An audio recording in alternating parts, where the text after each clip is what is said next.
АКШ Райымбек Матраимовду өтө чоң эл аралык деңгээлдеги кылмыштарды жасаган адамдарды кошчу Магнитский акты деген кара тизмесине кошту. Ал кишини Кыргызстандан 100 миллион долларларды уурдап кеткен коррупционер деп тааныды.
Бул мен жана башка ондогон иликтөөчү журналисттердин зор жеңиши.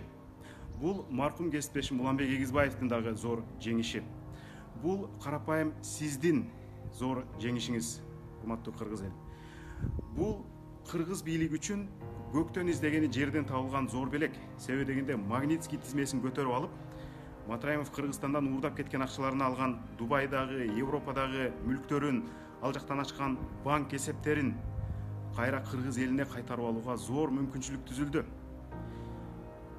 Эгерде бийлик чында эле коррупция менен күрөшүп атканын далилдегиси келсе, кыргыз элинин уурдалып кеткен мына ошол ырыскыларын кайра кайтарып келиши керек.